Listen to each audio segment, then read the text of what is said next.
And a lot of these kids, they don't know what they have. And they just, as Alan Nevin said, right? They're going to spend every damn dollar of it. They're not educated. Well, and that's what I see with my generation and what I was telling you about getting the stimulus check, going straight to Louis Vuitton. People are like, well, why do I want to save up money, buy this house, for $500,000, put $100,000 down, when I could just rent the same house for maybe $200-$300 more a month. Yeah. No, I mean, I think that's happening, right, for your generation, because they have all the YouTube, the podcast, the Google. They can go, cool, great, Mom, that's your opinion, but I'll just go listen to like 50 professionals at all different. I'll listen to Dave Ramsey, I'll listen to Grant Cardone, I'll listen to some other people, and I'll make my own conclusion. Thank you. Well, and they're like, might as well just rent. Yeah. Why would I buy? Yeah, that's why we're becoming a renter's nation. Hence, why apartments. Now we know what's the best asset class to own. Sorry, hotels, you just got crushed. Sorry, retail, you just got crushed. Sorry, office, you didn't do well. Industrial is doing well because the Amazon and all that. Multifamily, everybody has to have a place to stay. Yeah. Why didn't people not pay the rent as much? Because I think people are like, well, shit.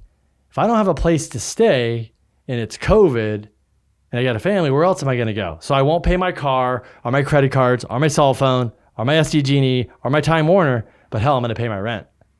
Yeah, and I mean, they're doing a good job downtown. There's a few buildings down there, and it's like $3,000-$4,000 for a one bedroom.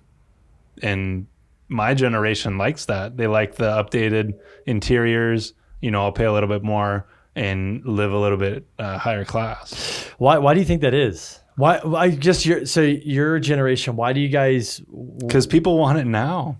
That's what it is. People want it now. They don't want to wait. They don't want to buy a house. Do you think it's because you guys can view it on social media and you're like, I want that life now? It's very influencing.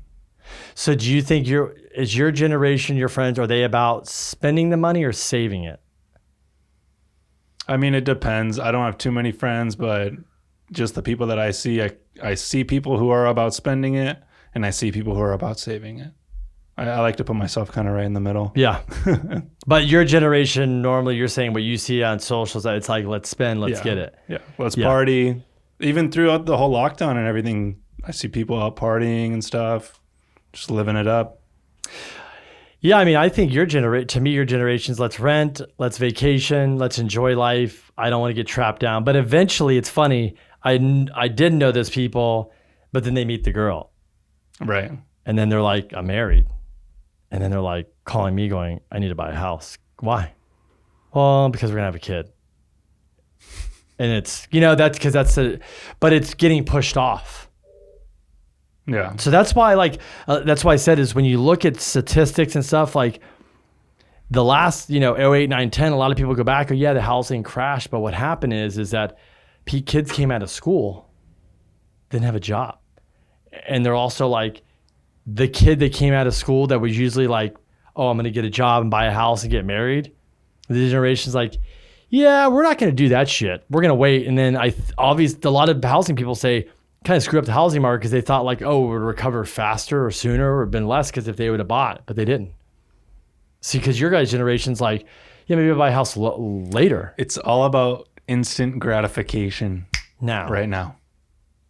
That's what I see. And that's what social media promotes.